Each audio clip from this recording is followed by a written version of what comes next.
السلام علیکم دوستو، میری آج کی ویڈیو کا موضوع قصہ حضرت ہود علیہ السلام ہے۔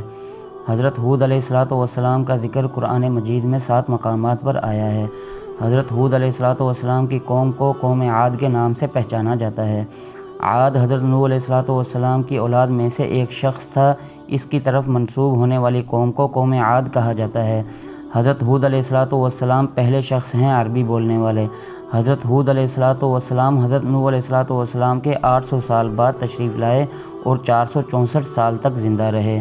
حضرت ہود علیہ السلام عاد قبیلہ سے ہیں۔ اس قبیلہ کو عاد اولیٰ کہا گیا ہے اور عاد ثانیہ حضرت صالح علیہ السلام کی قوم کو کہا جاتا ہے، جو قوم ثمود کے نام سے زیادہ مشہور ہے۔ حضرت نوح علیہ السلام کی اولاد میں سے ایک شخص کا نام عاد تھا۔ اس کی طرف منسوب ہونے والی قوم کو عاد کہا گیا ہے۔ حضرت ہود علیہ السلام قوم عاد کے ایک برگزیدہ پیغمبر تھے اور حضرت نوح علیہ السلام کے پڑپوتے ارم کی اولاد سے تھے۔ ان کا اصل وطن احقاف تھا۔ قوم عاد حضرت نوح علیہ السلام کے بیٹے سام کی نسل سے ہیں۔ اسی وجہ سے قوم عاد کو من بعد قوم نوح کے بعد شمار کیا گیا ہے۔ عاد کا زمانہ 6500 سال قبل کا ہے۔ عاد بن عوز بن ارم بن سام بن نوح علیہ السلام، یوں عاد بنو سام میں سے تھے۔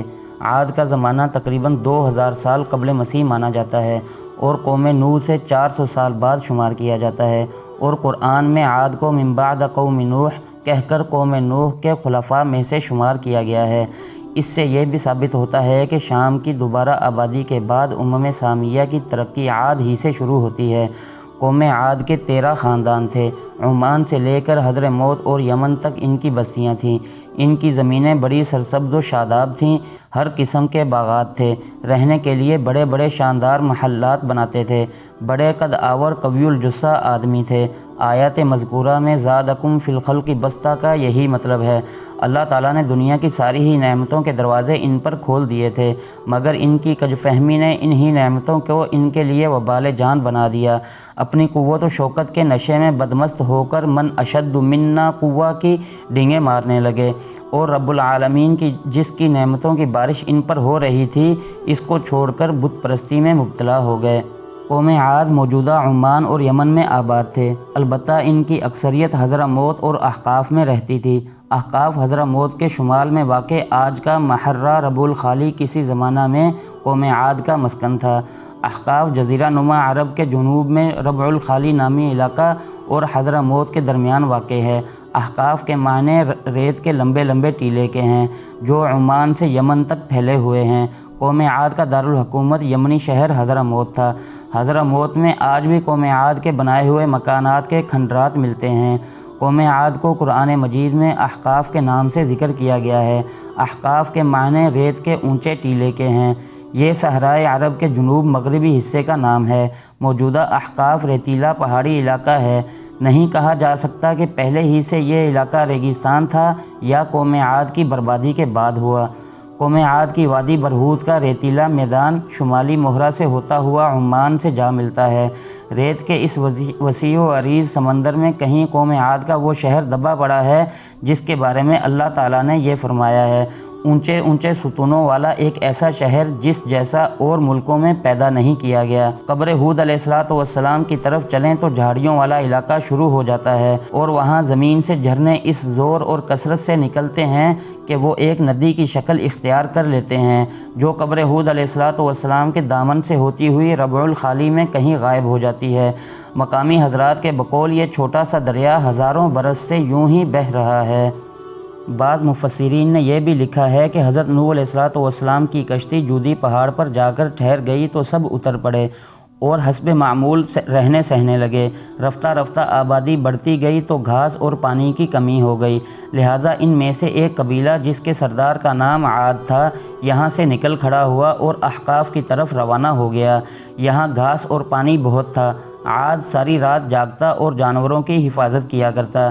آدھی رات گزری تو بڑی خوفناک آواز سنائی دی۔ اس نے چاروں طرف چکر لگایا، کچھ نظر نہ آیا۔ صبح ہوئی تو وہ پہاڑ پر چڑھا تاکہ آواز کا پتہ لگائے۔ اچانک اس کی نظر ایک سوراخ پر پڑی جہاں سے ہوا کے نکلنے سے یہ آواز پیدا ہو رہی تھی۔ اس نے اس پر پتھر رکھ دیا تو وہ آواز بند ہو گئی۔ عاد مطمئن ہو کر نیچے اتر آیا۔ جب عاد مر گیا اور اس کی قوم یہاں عیش و عشرت سے رہنے لگی تو وہ خدا کو بھول گئے اور بتوں کی پوجا کرنے لگے اور ادھر سے جو قافلے گزرتے انہیں لوٹنے لگے۔ اللہ رب العزت نے قرآن مجید میں اس طرح ارشاد فرمایا، وَأَمَّا عَادٌ فَأُهْلِكُوا بِرِيحٍ صَرْصَرٍ عَاتِيَةٍ سَخَّرَهَا عَلَيْهِمْ 7 لَيَالٍ و8 أَيَّامٍ حُسُومًا فَتَرَى الْقَوْمَ فِيهَا صَرْعَىٰ كَأَنَّهُمْ أَعْجَازُ نَخْلٍ خَاوِيَةٍ فَهَلْ تَرَىٰ لَهُم مِّن بَاقِيَةٍ۔ میرے دوستو، موت ایک ایسی حقیقت ہے جس کا انکار کافر بھی نہیں کر سکتا۔ جب ہمیں مرنا ہے اور دنیا کو چھوڑ کر جانا ہے تو کیوں نہ ہم خالق دنیا سے دوستی لگا کر اس دنیا سے جائیں۔ قرآن میں حق تعالی شانہ کا ارشاد ہے، میں نے اپنی دوستی کا تاج دینے کے لیے گناہ سے بچنے کو شرط قرار دیا ہے۔ یہ لوگ بت پرست اور بہت بداعمال و بد کردار تھے۔ اللہ تعالیٰ نے اپنے پیغمبر حضرت ہود علیہ السلام کو ان لوگوں کی ہدایت کے لیے بھیجا، مگر اس قوم نے اپنے تکبر اور سرکشی کی وجہ سے حضرت ہود علیہ السلام کو جھٹلا دیا اور اپنے کفر پر اڑے رہے۔ حضرت ہود علیہ السلام بار بار ان سرکشوں کو عذاب الہی سے ڈراتے رہے، مگر اس شریر قوم نے نہایت ہی بے باکی اور گستاخی کے ساتھ اپنے نبی سے یہ کہہ دیا کہ اجئتنا لنعبد اللہ وحدہ ونذر ما کان یعبد آباؤنا فأتنا بما تعدنا ان کنت من الصادقین۔ ترجمہ، کیا تم ہمارے پاس اس لیے آئے ہو کہ ہم ایک اللہ کو پوجیں اور جو ہمارے باپ دادا پوجتے تھے انہیں چھوڑ دیں؟ تو لاؤ جس کا ہمیں وعدہ دے رہے ہو اگر سچے ہو۔ آخر عذاب الہی کی جھلکیاں شروع ہو گئیں۔ 3 سال تک بارش ہی نہیں ہوئی اور ہر طرف قحط سالی اور خشکی کا دور دورہ ہو گیا، یہاں تک کہ لوگ اناج کے دانے دانے کو ترسنے لگے۔ اس زمانے کا یہ دستور تھا کہ جب کوئی بلا اور مصیبت آتی تھی تو لوگ مکہ معظمہ جا کر خانہ کعبہ میں دعائیں مانگتے تھے تو بلائیں ٹل جاتی تھیں۔ چنانچہ ایک جماعت مکہ معظمہ گئی۔ اس جماعت میں مرثد بن سعد نامی ایک شخص تھا، وہ جو مومن تھا مگر اپنے ایمان کو قوم سے چھپائے ہوئے تھا۔ جب ان لوگوں نے کعبہ معظمہ میں دعا مانگنا شروع کی تو مرثد بن سعد کا ایمانی جذبہ بیدار ہو گیا اور اس نے تڑپ کر کہا کہ اے میری قوم، تم لاکھ دعائیں مانگو مگر خدا کی قسم اس وقت تک پانی نہیں برسے گا جب تک اپنے نبی حضرت ہود علیہ السلام پر ایمان نہ لاؤ گے۔ حضرت مرثد بن سعد نے جب اپنے ایمان کا ظاہر کیا تو قوم عاد کے شریروں نے ان کو مار پیٹ کر الگ کر دیا اور دعائیں مانگنے لگے۔ اس وقت اللہ تعالیٰ نے 3 بدلیاں بھیجیں، ایک سفید، ایک سرخ اور ایک سیاہ، اور آسمان سے ایک آواز آئی کہ اے قوم عاد، تم لوگ اپنی قوم کے لیے ان 3 بدلیوں میں سے ایک بدلی کو پسند کر لو۔ ان لوگوں نے کالی بدلی کو پسند کر لیا اور یہ لوگ اس خیال میں مگن تھے کہ کالی بدلی خوب زیادہ بارش دے گی۔ چنانچہ وہ ابر سیاہ قوم عاد کی آبادیوں کی طرف چل پڑا۔ قوم عاد کے لوگوں کالی بدلی کو دیکھ کر بہت خوش ہوئے۔ حضرت ہود علیہ السلام نے فرمایا کہ اے میری قوم، دیکھ لو عذاب الہی ابر کی صورت میں تمہاری طرف بڑھ رہا ہے، مگر قوم کے گستاخوں نے اپنے نبی کو جھٹلا دیا اور کہا کہ کہاں کا عذاب اور کیسا عذاب، ھذا عارض ممطرنا، یہ تو بادل ہیں جو ہمیں بارش دینے کے لیے آ رہا ہے۔ یہ بادل پچھم کی طرف سے آبادیوں کی طرف برابر بڑھتا رہا اور ایک دم ناگہانی اس میں سے ایک آندھی آئی جو اتنی شدید تھی کہ اونٹوں کو مع ان کے سوار اڑا کر کہیں سے کہیں پھینک دیتی، پھر اتنی زوردار ہو گئی کہ درختوں کو جڑوں سے اکھاڑ کر لے کر جانے لگی۔ یہ دیکھ کر قوم عاد کے لوگوں نے اپنے سنگین محلوں میں داخل ہو کر دروازوں کو بند کر لیا، مگر آندھی کے جھونکے نہ صرف دروازوں کو اکھاڑ کے لے گئے بلکہ پوری عمارتوں کو جھنجھوڑ کر ان کی اینٹ سے اینٹ بجا دی۔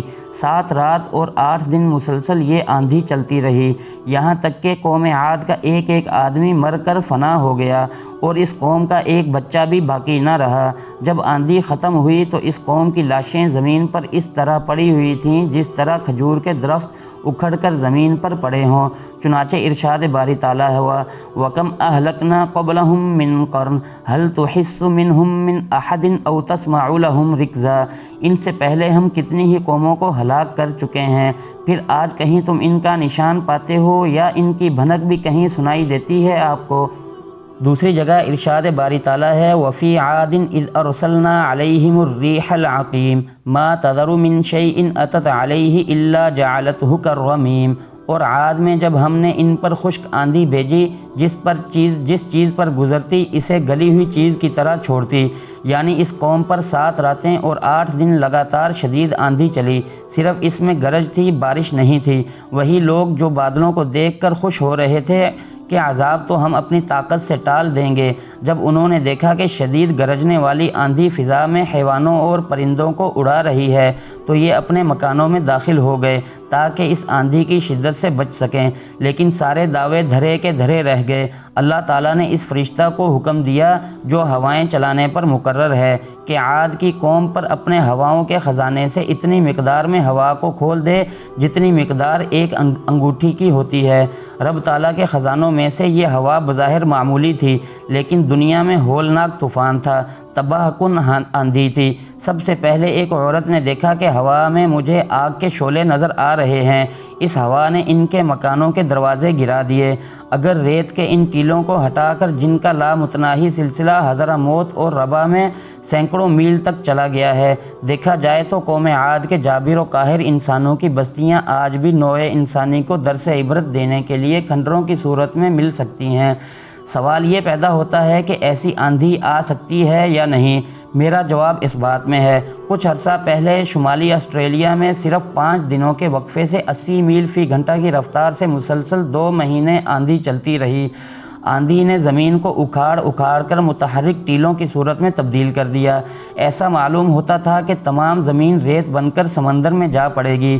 آندھی کی شدت کا اندازہ اس سے لگایا جا سکتا ہے کہ ریت نیوزی لینڈ تک جا پڑی جو وہاں سے 1300 میل کے فاصلے پر ہے۔ شدید جانی و مالی نقصان ہوا۔ ایسی اور بھی مثالیں موجود ہیں۔ 1804 میں کلکتہ میں بھی اس قسم کی آندھی چلی جس سے 40,000 آدمی ہلاک ہو گئے، بہت سے شہر اور قصبات تباہ ہو گئے، 100 سے زیادہ جہازوں کو نقصان پہنچا، کئی جہازوں کو تو آندھی نے گودی سے اٹھا کر ساحل پر پھینک دیا۔ 3 سال بعد زیریں بنگال میں پھر ایسی ہی آندھی آئی جس میں 90,000 آدمی ہلاک ہو گئے اور 30,000 کے قریب مکانات منہدم ہو گئے۔ پھر قدرت خداوندی سے کالے رنگ کے پرندوں کا ایک غول نمودار ہوا جنہوں نے ان کی لاشوں کو اٹھا کر سمندر میں پھینک دیا، اور حضرت ہود علیہ السلام نے اس بستی کو چھوڑ دیا اور چند مومنین کو جو ایمان لائے تھے ساتھ لے کر مکہ مکرمہ چلے گئے اور آخری زندگی تک بیت اللہ شریف میں عبادت کرتے رہے۔ دوستو، ویڈیو پسند آنے کی صورت میں لائک اور چینل کو سبسکرائب کر دیں۔